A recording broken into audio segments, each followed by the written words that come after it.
Welcome back to 7th Grade Mustache. On today's episode, we'll be speaking about Know Thyself. Knowledge of self is a journey of self-discovery. Naturally, personal lessons in self-discovery begin at birth. Hot and cold, the emotional safari, and the testing of the boundaries. Flexing creative muscles after stretching the imagination to its limits. A view of reality that is raw and unfiltered until adults and consensus reality starts throwing cold buckets of water onto your paradigm. It requires hands-on experience to understand the primary reasons why people choose to study martial arts. Though you may assume it's because those who take such classes want to learn self-defense, it goes much deeper than that. Learning a martial art is good for the body, the mind, and the soul. Depending on where you live, it can be difficult to find a school, let alone afford the classes. Nothing can replace the experience gained from training under a good instructor. Still, you can teach yourself many things from books if you possess the correct aptitude. I am living proof of that because when I began taking Wing Chun, I was also studying Taoist alchemy very hard, very diligently. And I came across this old story about this guy in China about 1400 years ago. He got sick and he developed a form of cancer, and he didn't have a teacher nearby, but he managed to get a hold of a book on meditation and Taoist alchemy and Chinese medicine. This guy taught himself the microcosmic orbit meditation by himself, and then he healed himself of his disease. Hey, Joe Rogan podcast. Recently, one of these clips pop up, and he's interviewing an Asian guy. He said his mother's Korean. They were talking about ninjutsu, and, you had all these ninjutsu teachers back in the days. A lot of those guys were full of crap. And he was talking about it. He said, all my teachers were ex-Vietnam vets. He's talking about, I had legitimate teachers. But with EFT coming out, that's when people were able to test these different arts. A lot of people were teaching you theory, they weren't teaching real shit. His mom is Korean, and he said that he goes to his instructor, and this motherfucker made him sit there for an hour and a half staring to the mirror. Now, Rogan was like, it was probably like bullshit. He's like, yeah, but it actually worked for me. He said it opened my mind for a 14-year-old or a 12-year-old to sit there and stare into a mirror and actually think. He said, it helped with his self-awareness. It actually helped him. It was legit. So his mom picks him up an hour later in her Korean voice. She's like, what is this bullshit? I paid for class. Did you do anything? And he's like, no, we found ourselves and all that. And they were talking about that shit. So that's the problem with what I'm saying is that a lot of times you're doing activities that, because it's not physical, people don't realize that it's working. And he said it legitimately helped him. He said, with my ADHD, with my time management. He said, sitting there, it's helped me distill my mind. So he said, even though maybe the guy was full of crap, I don't know. But he said, I'm telling you that it actually helped me. People sometimes don't understand what meditation is. They hear the word and they see somebody meditate and they think that's what it is. They're just sitting there. No, there's so much going on.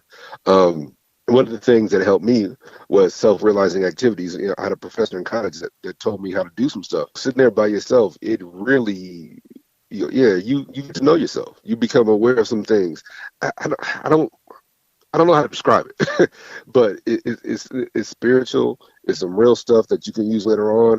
You understand yourself. It gives you confidence. It gives you steadfastness, where can't nobody get you off your center.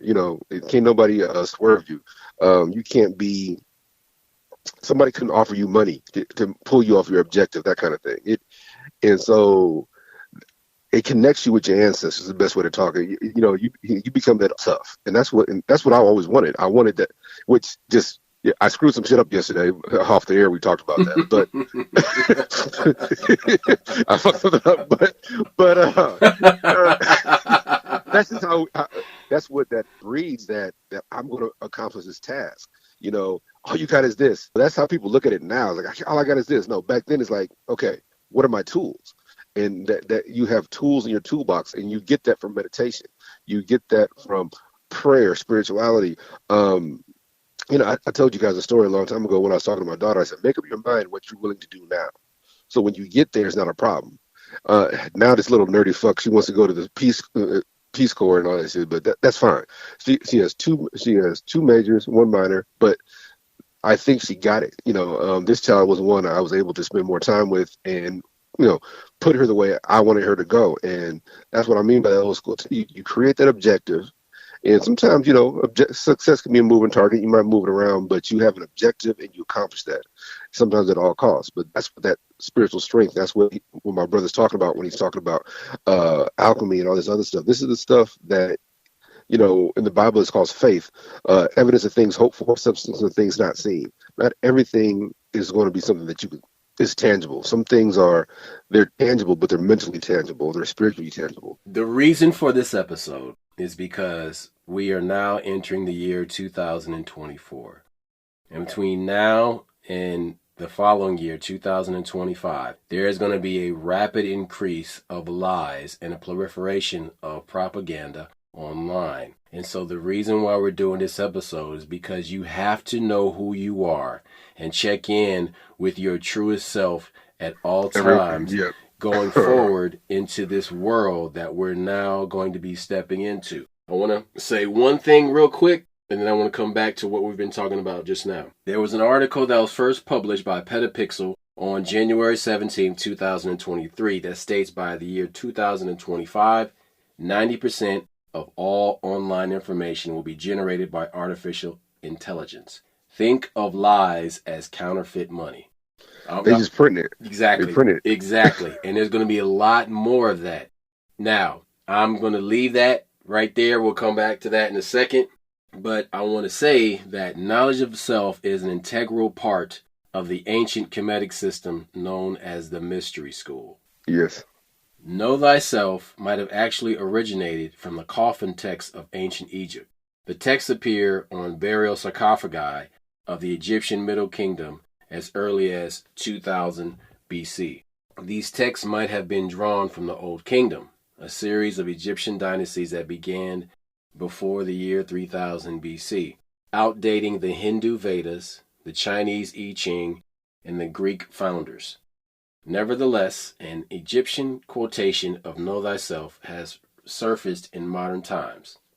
Look, we all know that we don't know exact dates when it comes to that stuff or how long it was used for. But clearly, it was an integral part because I remember in high school when the Muslims were hitting you up. They're like, man, you gotta have knowledge yourself, brother. You gotta have knowledge yourself. Wait. Hold that right okay. there. Okay. There. I'm going there. Pause. All right. So, Know Thyself began appearing in cultures and traditions and at different times throughout Asia, Africa, Eastern and Western Europe, and from Chinese dynasties to Hindu teachings, to Islam and the Sufis, and of course to ancient Rome. All alike placed Know Thyself on a pedestal, acknowledging it as the summit of knowledge and the ultimate challenge.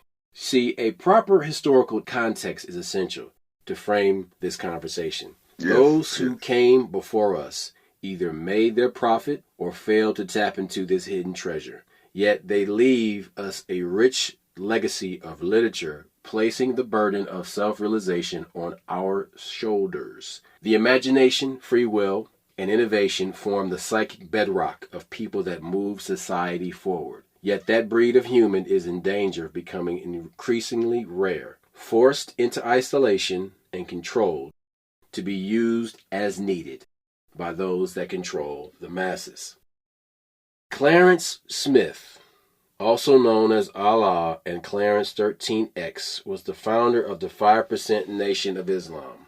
Smith was born on February 22, 1928. As a younger teenager, he moved from Danville, Virginia to Harlem, New York, where he joined the Nation of Islam. He dropped his slave name, Smith, because it represented the white men who owned his ancestors. So, when he was Clarence 13X, he learned about the nation's supreme wisdom lessons. The lessons taught him that there was no God, and at least not in the traditional Judeo-Christian Islamic sense, as the unseen creator somewhere in the clouds. God was only a mystery god and a prop used to keep the masses from rising up against their kings and slave masters. Let me stop right there. When I heard this, there is no God or mystery God. Like, I paused that shit in my head and I said, well, y'all on some bullshit. You following somebody else's teachings. But you have some useful shit for me to learn. So I'm a JKD, G Kundo this bullshit, and I'm going to take what I can use and throw the rest away. So he began to study the nation's lessons, which led him to question the nation itself. Even if he was a god, according to the nation, he was not yet Allah. The title only belonged to the best knower, the self-perfected scientist, Master Fard, who was a white con man who actually began in Michigan teaching Christianity to poor black folks. He would come door to door like the Latter-day Saints knocking on people's door and shit, right? So he had this white man's picture was hung on the mosque wall. And in the nation's theology, each Allah was a mortal man who experienced birth and death like all men. After one Allah died, he was replaced by another. The lessons warned that the evil 10% would enslave the masses with invisible gods while using names of righteous prophets to shield their dirty religion. However, things within the nation was beginning to look different to Clarence 13X. The nation was supposed to be the enlightened 5%, but within that 5%, he observed a further division of 5, 10, and 85. Eventually, Clarence realized he had no use for Elijah Muhammad or Fard. After 3 years as a Muslim, he dropped the X and left the mosque. But he took the lessons with him. He shared the nation's secret teachings with whoever would listen. He was well respected throughout his neighborhood and therefore became Allah. He often encouraged young people to get a good education or some type of vocational trade. 1 year after Martin Luther King Jr. was assassinated, Clarence 13X was killed in a New York project elevator. He was shot to death, but his nation of young followers, known as the 5%ers, held on to his teachings. By the start of the 1980s, the 5%ers were an established fixture on the streets of all 5 boroughs. Okay. So, what's interesting about all this is that this white con man that created the Nation of Islam borrowed teachings from other cultures. And the same way Malachi York did with his right knowledge and tiny little pocketbooks he would sell to people and have his guys on the subway train in Atlanta selling that bullshit and the streets of New York selling that bullshit. But all these movements tend to be run by power-hungry people who are essentially con men. All of them were con men. But I had to learn this. I had to go through this in my journey of self-discovery. So mine came through hip-hop music. And Yep. But hip-hop music didn't teach me about myself. No. I learned about myself from my father and from the books about the people that made things happen in Black history. So then I started listening to hip-hop, and I started hearing, first it was party music, and then it became conscious music. And when it became conscious music, this was the golden era of hip-hop. And so when it became conscious, you could enjoy the music, jam, and have a good time, and get educated on something that you needed to know. It made you read. It literally like a KRS song. You must learn. People ain't nobody diss KRS. How about that? If you think about it, nobody really had to heart you. But in that, he says in that song, Kebba Line is the name of Africa. So you knew how to look that shit up. He was one of the ones that first said that Abraham was like that. X-Clan was like that. Paris was like that. You know what I mean? Yep. Poor Righteous Teachers. Poor Righteous Teachers. Brand Nubian. Intelligent Hulu. Rakim. Eric being Rakim. Rakim would use 5% of knowledge in his music. His rhymes. Brand Nubian would use 5% of knowledge in his music. But the thing is that there were no books. See, the 5%ers didn't have books. They didn't have ancient texts because this was an oral tradition that was taken from other parts of different cultures. So there was nobody printing, 300-page books or the holy book of the 5%ers. Doesn't exist. But Look. but wait. So then what you had to go and do is you had to go and find these breadcrumbs and follow them to different places, and you had to find your own truth. You had people that were always, trying to tell you this is the way, that is the way. I remember one time I saw these brothers in Atlanta, and I saw these guys, and like they were doing some hand signs, and I said, what group you belong to? He said, Order of the Eastern Star. I just shook my head. I said, you trying to like just dissuade me, man? That's for women.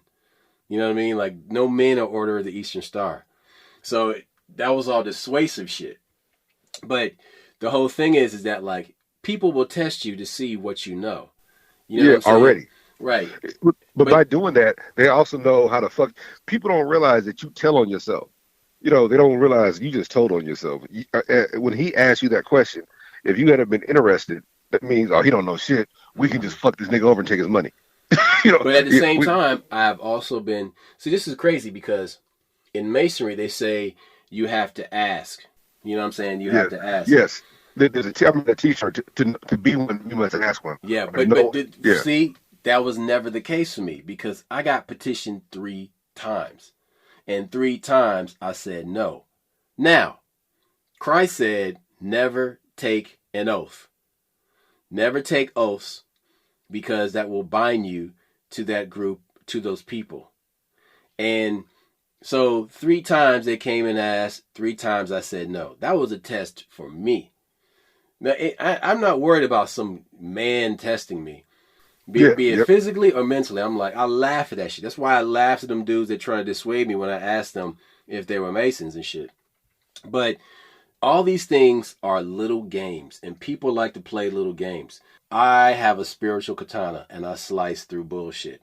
So you have to understand the construction of a bullshit meter is like building an ancient pyramid. It takes time, and book-smart modern science struggles to grasp the concept.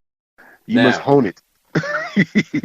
Exactly. But you see, the thing is that it takes time to build that bullshit meter, and experiences are what actually they are the bedrock and the cornerstones of the bullshit meter. See, God, this is gonna be a long episode. So, the one thing I want to throw in earlier was you had the Conscious Daughters. You had so many rap groups coming out of, whether they came out of Oakland, and let's not forget Tupac. See, people love the party Tupac, but Tupac had some legitimate, hardcore. The first 2 albums. Yeah. Tupac now, whatever. Brendan's got. He talked about real issues, positive stuff. So there's this idea that positive rap doesn't sell, but Public Enemy was always platinum. And so that just lets you know that this genre of music has now been corrupted by, how about this? Me and you talked about this off air, but not Talib, Mos Def, Yasin Bey, but he had a song called The Rape Is Over. It was going to be on his album, and they pulled it from the album. Not because he used the word rape, because you're like, he's saying the rape is over. He's saying now that these black people are enlightened, you can't what's the word I'm using? You can't manipulate us. It's called The Rape Is Over. Jay-Z had to take over. So it's that Jay-Z beat, The Rape Is Over. And he talks about the tall Lebanese man that runs hip hop. That's why they pulled it. Not because he used the word rape, but because, and who was he talking about? Leor Cohen. He was talking about Leor Cohen, and because Leor Cohen is so powerful, you can't even talk about him. He didn't say the Jew that runs hip hop. He didn't say that. He said the Lebanese man that runs hip hop. And because of that, that's when there's a saying that the person you can't talk about is the one that's running society. Well, what's funny though is that's all perception, because actually nobody owns hip hop. No. I said owns, runs. I know. But even though that motherfucker don't run hip hop, because if you go to a show in the hood, you know what I'm saying? That motherfucker may not have no part of that shit. Dudes freestyling in the alley, motherfuckers ain't got no part of that shit. So, yes, we're talking about the mainstream hip hop. Hip hop is everywhere. I get that. But that's the problem is when you got them invisible tentacles, those puppet strings, this is when all of a sudden you got all this shitty rap out there. And yes, I am a connoisseur of rap. So when I say shitty rap, the problem what I'm saying is that the rap I grew up on made me into a man. It made men. This rap that people are going up now are making you into something different.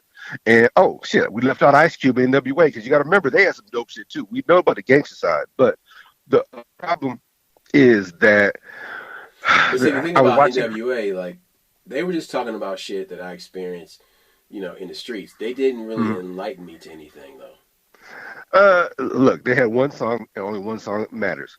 Fuck the police. That matters. But um, I was watching like Drink Champs, and Nori was talking about Leo Cole. Oh, and then when what's the name said "Hail to my niggas in the CIA," when Easy E said that shit, I knew that everything that came after that was gonna be some bullshit. Because, ladies and gentlemen, what you gotta understand, George Bush Sr. was the president at the time when he said that shit. So what is happening in 1989, 1990 is that you have hip hop is exploding, but Skull and Bones wants to get a part of that. And so they did through NWA, through Easy E. So that now, once this came out, once we learned about this shit, God bless Steve Coakley, may you rest in power forever and ever. He exposed a lot of this shit. But it's I got you. No. There's three things that. No, I know you get set off by it as soon as I said Steve Coakley. No. I'm saying, yeah, 100. But there's like three things you need to know about what my brother's talking about. So the first thing was when Eazy says that shit, everybody there is another rap group in the past. That's true. But not knowing what we know now, knowing that the other thing was that. Remember, Eazy-E was invited to the White House. How the fuck did he, based on who he was? And the crazy part about that a story of that appeared in Jet magazine. Yes. And so, if anybody can find that, yo, you need to fucking pull that shit up because it is one of those Easter eggs that if the fucking CERN Mandela machine motherfuckers have not erased this shit. It is a crazy ass Easter egg in hip hop history and black history and Cloak and Dagger covert intelligence history. Yes, but anti. Look, the reason I'm bringing this up is because this episode is about know thyself, and so I'm trying to bring it back to that. And people don't realize if you know yourself, you know when somebody stole something from you. Bullshit meter. Yeah. Bullshit, Mr. Handman. So, in the movie and in all the interviews, they were giving us the impression that all these people were trying to stop hip hop, and it was true. You had Dionne Warwick and all them. If you paid attention, what they were saying was very true. But hip hop, at that point, all of a sudden you're like, oh, Eazy-E, they sent them a letter, and they're told that bullshit. But then if they send you a letter telling you to stop what you're doing because this, and this. Why would they invite you to the White House? Now, Eazy allegedly didn't go, but if you know in the past, how many black folks got somebody to the White House and they went? Everybody from Martin Luther King. No, he went. They give the impression that he didn't go, though. That's the impression. But we know later on because he's a Republican. You heard people talking about that shit. So that means he went. That means he went to that dinner for whatever reason. So. What I'm saying is, yeah, in the movie, him and Jerry Heller made it seem like, oh no, Eazy. No, pay attention to the, like he said, those magazine articles that tell you, hey, Eazy went to the White House. What the hell would this so-called drug dealing gangster rapper go to the White House for? And this is when gangster rap was really gangster rap. This ain't the shit now where you got all these. No. It's real. Yeah, it's real. Yeah, so this is what I mean by know yourself, because if you know yourself, y'all think I'm talking about just self-knowledge. I'm talking about knowledge of your people too. I'm talking about knowledge of your situation. All that is part of you.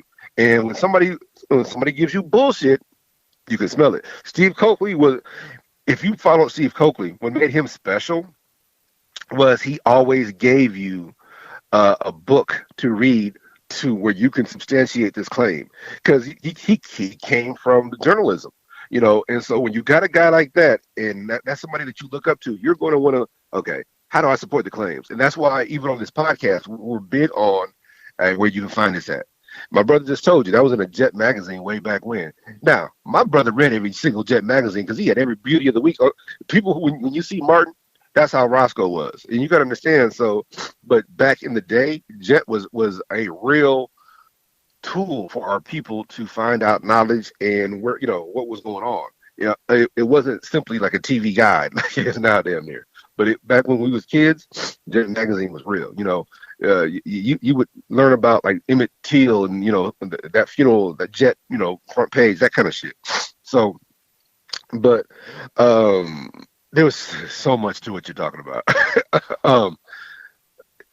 I remember you introduced me to some books back. If you ever talk to your white friends, like they'll ask you some questions. Like somebody who respects you ask you a question like, you know, how come black people understand conspiracy so well? Not conspiracy theories, not conspiracy theories. But I had a white dude I work with. We cool, and he asked me that. I said, now I didn't realize this is an older dude, but he likes black women, and he has, he's not a culture vulture. He's like, and he said, he's like curious. Yeah.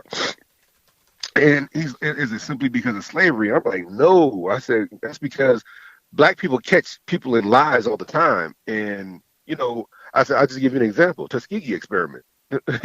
Like literally, they gave brothers syphilis and didn't give them the cure. And I just named like all these different theories, all these different real life conspiracies that we learn in the black neighborhood. And one of the things, like I said, you introduced me to was Behold a Pale Horse, which we have episodes about that. New World Order. There was like a third book. Well, no, a book. This was in college. You gave me the Urantia, but between high school and college, I found a Freemason book that was just okay. And there was a book. I have it. I have it somewhere. And there was a book that Masons that were pastors would give to each other. And this book described what the Garden of Eden was and how the tree of life is actually the nervous system, which represented a tree turned upside down. Yeah. Well, don't forget, also, my pastor gave me Haley's Handbook. And me and you That's the one I'm talking about. Yeah. Me and you had bust that open. And I'm like, look, but hold it. First things first, Pastor McPherson ain't a Mason. No, but he gave me that book. He's like, look, when you read this book, it's going to answer some questions and put things into context in the Bible when you read it. And so I'm like, Haley's Bible Handbook, I'm just telling y'all that book will help you. Like I said, being I guess you want to say follower of Steve Coakley, you would always try to find a book to go along with it. Another book that I got was literally a Mason book. It's just a book about Freemason, written by somebody who's no longer in. It's a thin book. It's but there were a couple of books around the time. There was Wisdom of the Ages, okay, and you had the Albert Pike books. You know what I'm saying, and like all that stuff. So you would go looking for these information. In black bookstores is where you would find a lot of this stuff that you couldn't find anywhere else, like at Borders, or you couldn't find it at Walden Books, or like which became Barnes and Noble. I remember being in college and my ex. So I met her at Langston. We dated for about a year or so. She leaves. She goes back to L.A. and she's taking a political science class at. Don't laugh. I think it was at El Camino University. That's actually where my mother graduated from. My father went there too, and their textbook was. She calls me. You know what my textbook is? What? Behold a Pale Horse was their textbook. So there were several books that I was introduced to because of you in 91, 92, slash 93, but everybody else was late to the party. And so, and also, how hard it is for me to read. I have ADHD. I can barely read. I got dyslexia, whatever you want to call it. But when you would find these books, you would key in on something. Next thing you know, you read a whole chapter because you're like, what the hell? And it was so unbelievable where you were like, this is bullcrap. But I remember when I started seeing these different things that this guy described in this book, I saw them years later in society. That's when you're like, let me go back. And again, we talked about on that past podcast. I don't want to talk too much about that, but what I'm saying is that you start learning about religion and spirituality and the difference. And when I break this down to people, a lot of people get offended. I'm like, look, you got baby food. I'm like, when a baby's born, he gets his mother's milk and some baby food because he can't digest a steak. And I said, so when spirituality is, excuse me, religion is a tool to get to higher spirituality. So don't be afraid. Don't be afraid to abandon your religion because that was just a tool for you to get introduced to this. And then you get your own relationship with the higher power. Then you move on. Some of that stuff gets cast aside. That's not a bad thing. But like, and when you break that down, like, and then whenever these dumb niggas go to college, they take that first sociology class, and one of the things you learn is religion is a tool used by the bourgeoisie to control the proletariat. Bourgeoisie, rich people, proletariat, working class, and then that's all they hear, and that's where they stick. But I'm like, and so you got to break this down. Like, hey, bro, that's a European uh, vision of religion. But if you look at a more African or even Native American, uh, religion is a tool to get to higher spirituality. That's how you get introduced to the wonders that are above you.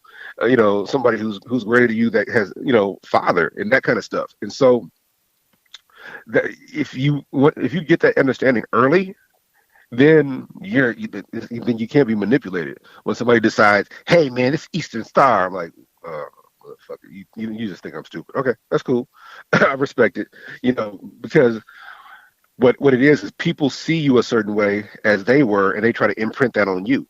And I'm like, yeah, okay, that's cool. You tried it if you want, but uh, that's that armor, and that's that discernment, that's that bullshit meter, and this knowledge of self is very important because we're going to be tempted right now. In the next year, I think we're going to be tempted, and you've heard us talk about like, hey, they don't want you to own anything. Hey, they don't want this. They don't. Now, at the same time, you have the what will become the Ministry of Information, and how Misinformation. all the lies that will become facts. Now that's weird. It sounds weird, but lies will become facts. So with lies becoming facts, but you have to do it in a way that people are gullible and will accept it through technology. So then, if you create Mhm. a type of technology that people will go to for work and answers and companionship, this thing will lie to you. Well, what else lies to you? Demons. Demons lie to you. Look, I always bring this book up. If you look for this book, be careful. It's the handbook for radicals. And Barack Obama was big into that book when he was in college. Hillary Clinton wrote her thesis on that book. But when you open that book, it's written by this Jewish guy, and the foreword says, "I dedicate this book to the first rebel, Lucifer." And that is in the foreword. So if you get a copy of that book and you don't see that, then they pulled it out. But he says, "I dedicate this book to the first rebel, Lucifer." And I'm like, ooh, I can't fuck with that book. But this is a book that many universities, it gets on the campus, it gets spread around, and it talks about protests, talks about all this shit. But a lot of that shit is bullshit. But it basically sets up that Boule hierarchy. You got the Al Sharptons and the Jesse Jacksons, and all these motherfuckers read that book and they learn how to we protest and no shit get done. Black Lives Matter protest, but they ain't did shit for one nigga yet. And so it teaches you how to become part of the machine and how to make the machine work for you, and then you'll become one of those 3 or 4 lucky Negroes at the top, pissing on all the other black folks, but guaranteeing white folks that they'll never do anything, kind of thing. That's Boule. That's Steve Coakley. So since you bring up Steve Coakley, I got to talk about that what you learn from him. And the first time you hear about this Boule, you're like, man, that shit don't exist. Then as you become older, you participate in black politics, if that's what you want to call it, or because you want to fix some shit, and then you witness it, and you're like, sometimes there's card carrying members or people got that ring on like Richard Pryor and which way is up. But then there's other people who are participating and don't even realize it. And it's really tough for me to subscribe to any idea where somebody else takes care of somebody else. Like, oh, they know what's best for me. That's that hustle. That's that Noble Drew Ali. That's the motherfuckers teaching. Like, okay, you only taught 5 people, and then they taught 5 people. That's that shit, and that's that pyramid scheme that we all get sucked into. Um, I don't like to be smart for the sake of being smart. I don't And want. there's a lot of dumb motherfuckers that fall for that. Yeah, and that's what the whole education system is based on. You know, there's one white dude. I always see him on Instagram. He has his own books. He said he gives out this information that all these rich people taught their kids, but they don't teach them in public schools. And he Slow that talks down. about. Slow that down. So there were 3 things he said that are taught. The last one is how to relate. That's the best one I can remember. But there's these 3 things that are taught in all these private schools, and going back to like the 1800s, and that's when you realize that public schools are meant for the masses. And that Rockefeller and the Henry Ford Foundation and all the motherfuckers, they tell you we didn't want we wanted a nation of workers. Excuse me, we didn't want a nation of smart people. We didn't want a nation of thinkers and leaders. You don't want that, because if you got too many leaders, then you trying to do what I'm doing. And so as you get older, you find these different texts, and you read 1 or 2 things, and you're like, wow, that's just the opposite of what we were taught. Um, so many, again, back to what Homeboy was asking me about, how come black people get it? It's because we were lied to so many different times over. And we were told that we became Christians because of slavery, but Christianity as a religion is Ethiopian. The modern day Christianity is Ethiopian. So then how did you see people that were slaves, and they were using old ancient Hebrew, and they're carving it on the walls?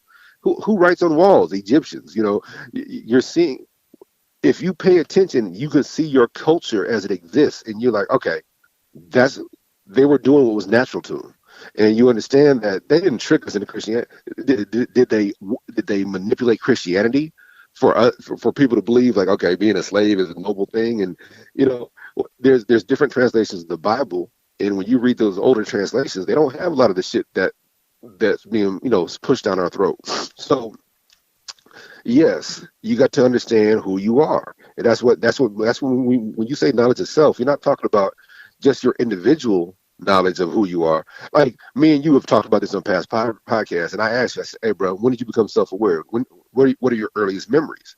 And I can tell you what mine were, and me and my sister have the same father.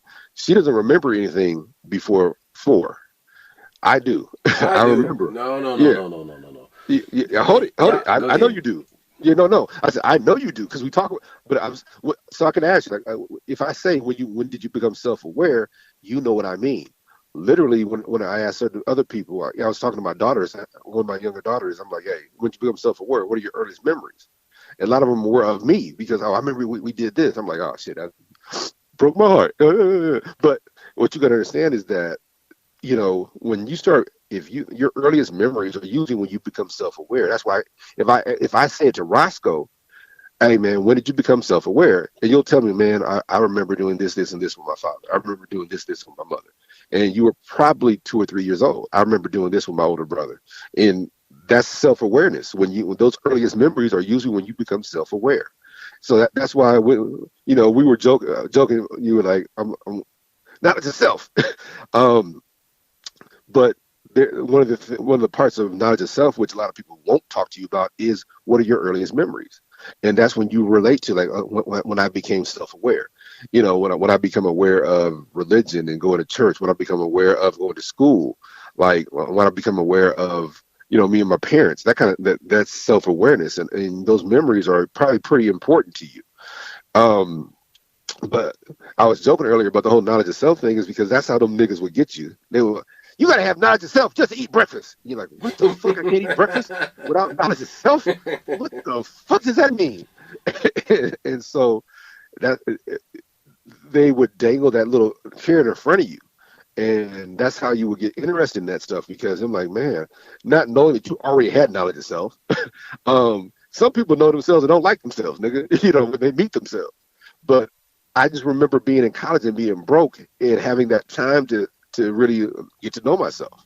My adult, and my adult self and my Hey, kid when self you ain't the same. poor, you can get to know yourself real well. No, because you can't afford. You literally, I got enough money to put gas in the car to get to class.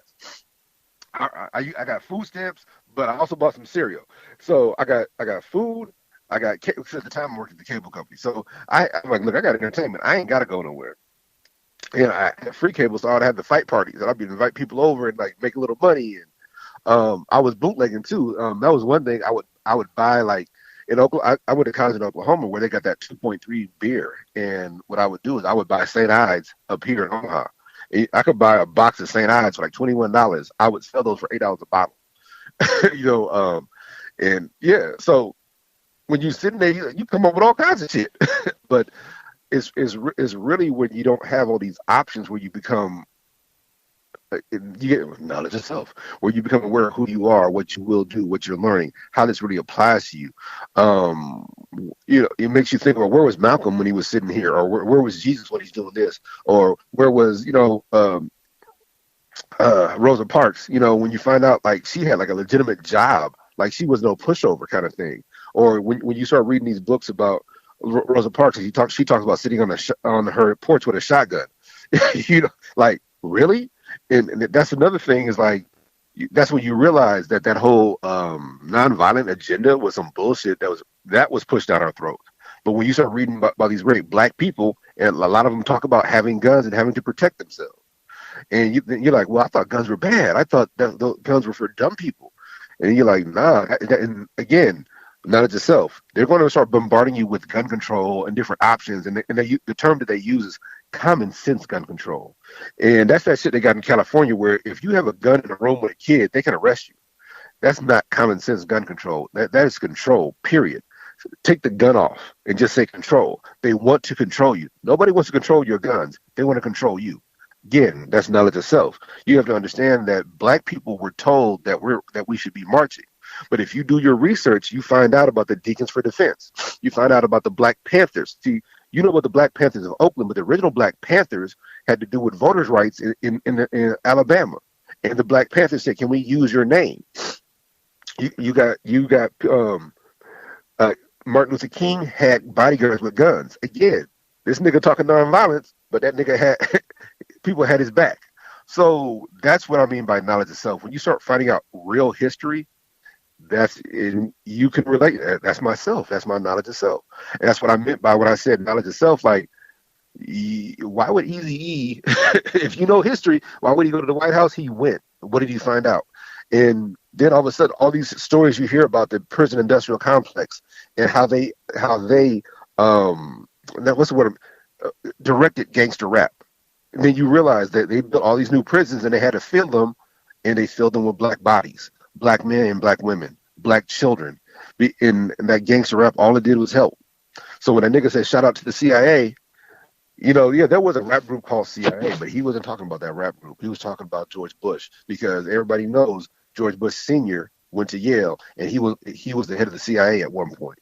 So that's what I'm talking about, knowledge itself. If you understand history, then all of a sudden when somebody says some bullshit or somebody says something that you need to explore more, that's when this nigga lying. if I don't know what the truth is, but I know a lie when I hear one. That's the shit we talking about. But then there's the common sense that's taught to you by your parents. Yes. And the accountability. They teach you that because for different reasons. They love you, they care about you, but you also represent them and your lineage. And, one thing that people don't really deal with out west, unless you're a rich person, is who are you, where'd you come from, who's your people? Because there's this thing in society where, people can reinvent themselves. That whole reinventing them yourselves is just a two-way door. Because the other side of that is mind control, MK Ultra, and manipulation. And when So, you was in college, how many niggas did you meet in college that you knew was like soft niggas back home, but when they got to college, they completely bro, I know come all on, kind of come on, motherfuckers like that. come on, come on. Like And niggas, and the funny thing about it is, like, I will call motherfuckers out on that shit when they piss me off. I'm like, dude, you just a soft motherfucker that tried to reinvent yourself. I see right through you. So you dealing with a Jedi, homeboy. I can see your soul. So don't come at me with that bullshit. look, you don't like when I use real names, but there was Don't. there was somebody I went to Just college use with. like initials or something. Don't use real names. I ain't got you, light skinned dude. So I go to college, and this Like that dude makes a who difference. Okay, go ahead. no uh uh FJ, you know who that is, Mm-hmm. FJ. So we go to junior high with FJ. Then I go to high school with FJ. But then I end up going to college. So we get to college, and all of a sudden FJ's telling everybody he's from St. Louis, St. Louis, St. Louis. And I never busted him out. So, Day Day, rest in peace, is when me and Day Day became close. And so I told you the story. He's looking at my senior pictures, and he said, man, that nigga look just like FJ. I'm like, there's a reason he looks like just like FJ. That is FJ. No, FJ's from such and such. He went to such and such. I'm like, he might have been born there, but he resided after 3 years old in where I was. I've known him since junior high. I've never known him to ever go to that place or be in that place, be in St. Louis. And so, long story short, he gets to college, he rewrites his history. He rewrites his history. And like I said, my homeboy's like, Daddy was like, why don't you ever bust him out? I'm like, there's no point in doing that. There's no need in that. I know the truth. He knows I know. That's good enough for me. I'm not trying to, which is now that's the biggest thing is I'm trying to read you and bust you out. They got that shit all over reality shows now. You know what I'm saying? But if you know somebody lying, shit, that's on their soul. My mom was like, hey, let that nigga burn in hell. You ain't worried about that person. Like you got to worry about yourself. But yeah, that's with all these reality shows, with all these women fighting on reality shows and all that kind of shit. That's that. Man, I'm gonna tell everybody about. I got receipts, nigga. I got receipts, and I'm like, okay, cool, yeah, but you still broke. Puffy got a lot of receipts. Puffy was buying niggas gifts. What a 50 Cent saying? You ain't gonna take me shopping. But again, that nigga was showing people he was gay. He was showing everybody that he had a proclivity to do stuff. Look, ain't no man gonna take me shopping. Yeah, no, that just don't sound right. Did you hear what you said? So that's what we're talking about when we say that there are certain activities that I don't participate in. Um, like I said, people rewrite their history. They get someplace, but you see it in politics. When somebody asks you, well, was Barack black before, or did he become black when he had those aspirations for politics? Was such and such, same thing with George Bush, because I don't want to. George Bush, remember they said that motherfucker was a draft dodger. That motherfucker was doing it. But, you talk about Clinton, but you don't talk about George Bush because, and everything that he touched, he fucked up. He had the whole baseball team, the Rangers, fucked him up. So that guy is a failed businessman, but he still became president. That kind of. You are able to reinvent yourself in this society by just going away from people who know you and going around people that don't, and then you create a narrative. And you hear us say that word narrative so much, but a narrative is a powerful way of getting people to agree with how you think or what they want you to believe or whatever. And you get that shit out there, and then all of a sudden that narrative becomes the truth. That's what Roscoe was talking about earlier when which lie you gonna follow? It was a lie that becomes the truth because enough people said so. You got TV shows saying it so. You got books that say it so. You got education system that says it so. So all of a sudden that is a lie that becomes the truth. That's messed up, brother. So the messed up part about all this is that this world that I'm talking about is based on technology. And everybody just all about technology. Motherfuckers will not put down their phone. I mean, just look at like old black dudes and Bluetooth earpieces. You know what I'm saying? Like they would not take that shit out of their ear for nothing. Right? Exactly. I just muted it for a second because I'm on my nose. But So, yeah. but here's the thing though. Artificial intelligence is a tool. It's artificial imagination is what we call it. Right. That's But bullshit. there's 7 mistakes that AI often makes, and people need to be aware of this. Artificial intelligence could perform more quickly and accurately and reliably and impartially than humans on a wide range of problems, from detecting cancer to deciding who receives an interview for a job. But AIs have also suffered numerous, sometimes deadly, failures. And the increasing ubiquity of AI means that the failures can affect not just individuals, but millions of people. Increasingly, the AI community is cataloging these failures with an eye towards monitoring the risks they may pose. There tends to be very little information for users to understand how these systems work and what it means to them. Part of the problem is that the neural network technology that drives many AI systems can break down in ways that remain a mystery to researchers. It is unpredictable which problems artificial intelligence will be good at because computer scientists don't understand intelligence itself very well. Here are 7 examples of AI failures and what current weaknesses they reveal about artificial intelligence. The first one is brittleness. So if you take a photograph of a bus and you flip it so it's laying on its side, as it might be found in the case of an incident of the real world, a 2018 study found that state-of-the-art AIs would normally correctly identify the bus right side up, but failed to do so on an average 97% of the time when it was rotated. So you have a picture of a school bus and you rotate it so that it's pointing up instead of horizontally. The AI can't recognize it. They will say the school bus is now a snowplow with very high confidence. The AIs are not capable of a task of mental rotation that even a 3-year-old child could do. Such a failure is an example of brittleness. An AI often can only recognize a pattern it has seen before. There are numerous troubling cases of AI brittleness. If you put a sticker on a stop sign, an AI will misread it. Changing a single pixel on an image can make an AI think a horse is a frog. Neural networks can be 99.99% confident that multicolor static is a picture of a lion, like analog snow.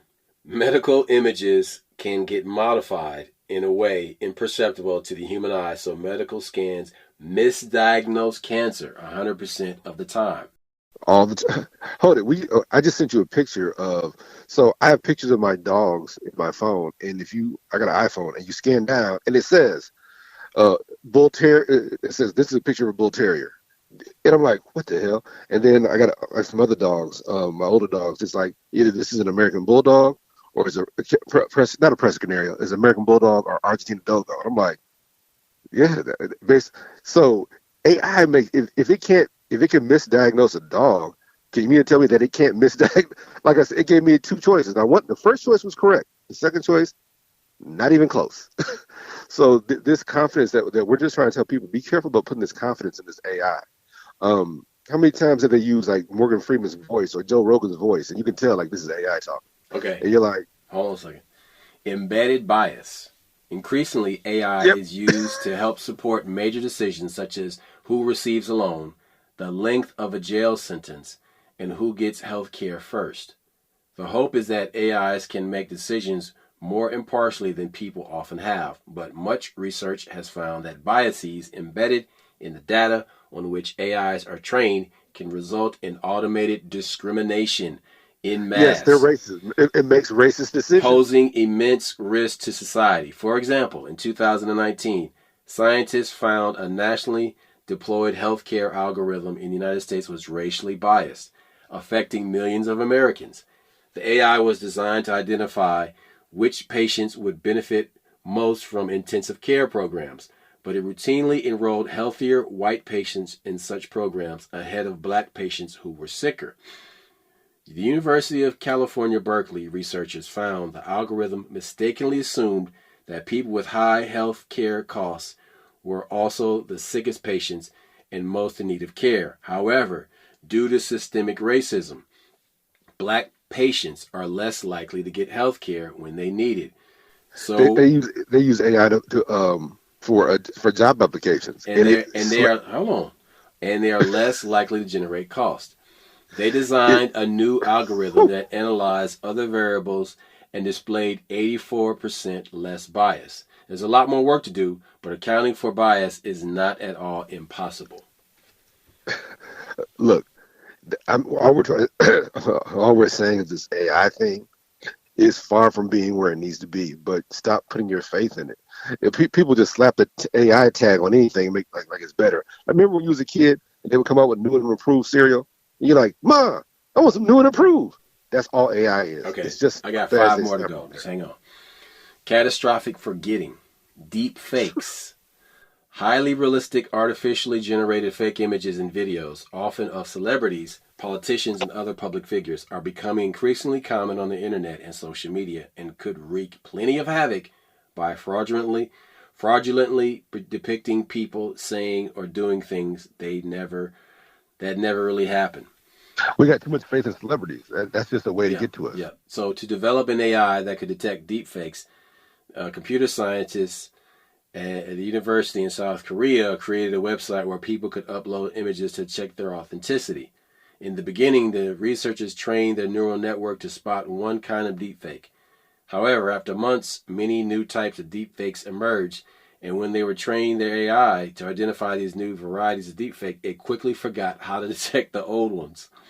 This was an example of catastrophic forgetting, the tendency of AI to entirely and abruptly forget information it previously knew after learning new information, essentially overriding past knowledge with new knowledge, burning books. Man, Artificial neural networks have a terrible memory. Number 4, explainability. Why does an AI suspect a person might be a criminal or have cancer? The explanation for this and other high-stakes predictions can have many legal, medical, or other consequences. The way in which AIs reach conclusions has long been considered a mysterious black box, leading to many attempts to devise ways to explain AI's inner workings. Number 5, quantifying uncertainty. In 2016, a Tesla Model S car on autopilot collided with a truck that was turning left in front of it in North Florida, killing its driver. The automated driving system first reported fatality. According to Tesla's official blog, neither the autopilot system nor the driver noticed the white side of the tractor trailer against the brightly lit sky, so the brake was not applied. One potential way Tesla, Uber, and other companies may avoid such disasters is for their cars to do a better job at calculating and dealing with uncertainty. Current AIs can be very certain, even though they are very wrong. Number 6, AIs lack common sense, what we were just talking about. The ability to reach acceptable logical conclusions based on a vast context of everyday knowledge that people usually take for granted. If you don't pay close attention to what these models are actually learning, they can learn shortcuts that lead them to misbehave. And finally, number 7, math. Although conventional computers are good at crunching numbers, AIs are surprisingly horrible at mathematics. Neural networks nowadays can learn to solve nearly every kind of problem if you just give it enough data and enough resources, but not enough math. It remains uncertain why AI is currently bad at math.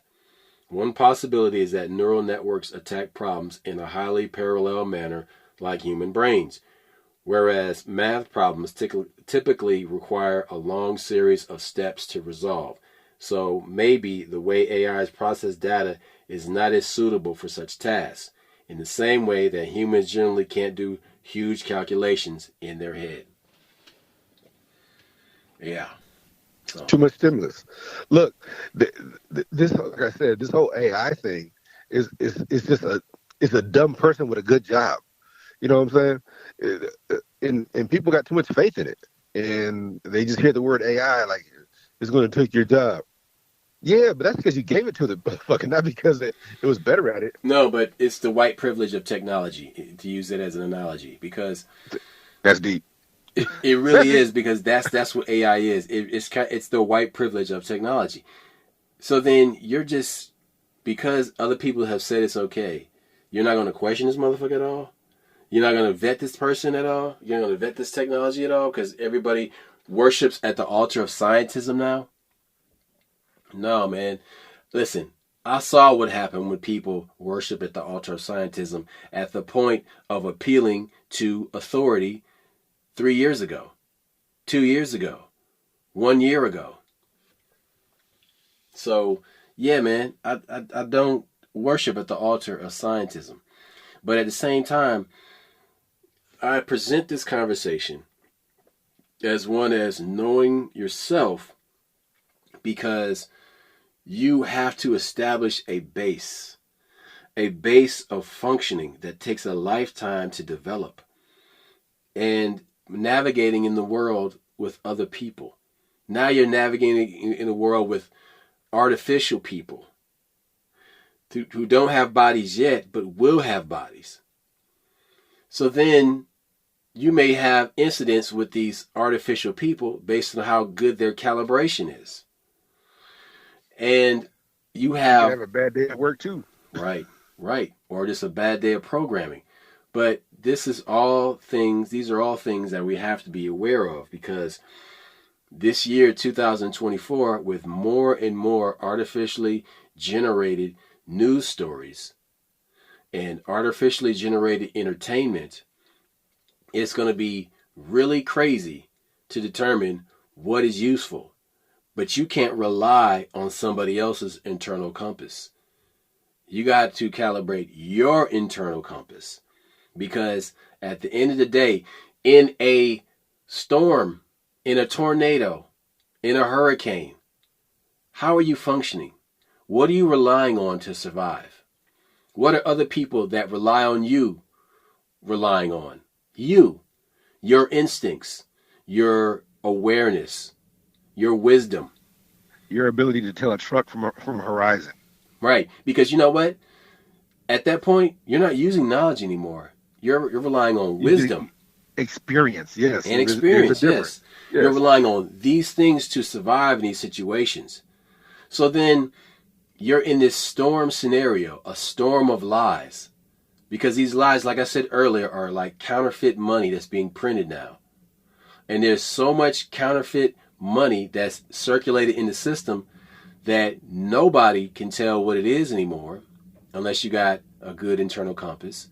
And no, and you'll reach a point where you're dealing with people who will question you, who run this criminal organization, for trying to vet if their bills are accurate or not. Yeah. I call bullshit on this. This ain't a real 20. Man, and then they go off on you and they question your integrity. Or they're trying to browbeat you and intimidate you. That's another thing you got to be careful of. It's like, oh, you trying to bully me? Man, I got experience They, with bullies going back my that's the entire whole, life. but see, that's the whole, they ostracize you in public. And sometimes, see, when they bully you on a large stage, see, when somebody bullies you to your face, I'm like, Roscoe, man, give me your money, motherfucker. You gonna whoop my ass, right? But if somebody bullies you and you walk in a room and all these people, they've bullied you to those people, and you're aware of this, that's a little bit harder to address. It's a little bit harder to address now that you have social media when somebody's bullying you on social media, not in the sense that I'm gonna kick your ass, in the sense that, hey man, this nigga did this, and this. And you're like, what the hell? How do I defend myself? And I didn't do it. You know, and as a political representative, sometimes people would accuse me of stuff that wasn't true. They're like, what you want to do? I'm like, I'm not gonna do shit. I'm just gonna I'm gonna keep doing the right thing because I can't address all those people in a manner where it's accurate, and I can't say the same thing 112 times. So I just do the truth and not worry about words, because me and you are real people, and I will really whip your ass if you get out of pocket. So I got you talk about the bullshit meter. I got a fuck it switch. A fuck it switch is when you're like, fuck it. I was looking for a job when I got this one. I'm going to beat this nigga's ass. That's me deciding I'm going to get fired. I'm just, my wife and kids, they'll understand. My mama understand. Especially my mama, she'll understand. And you handle that situation.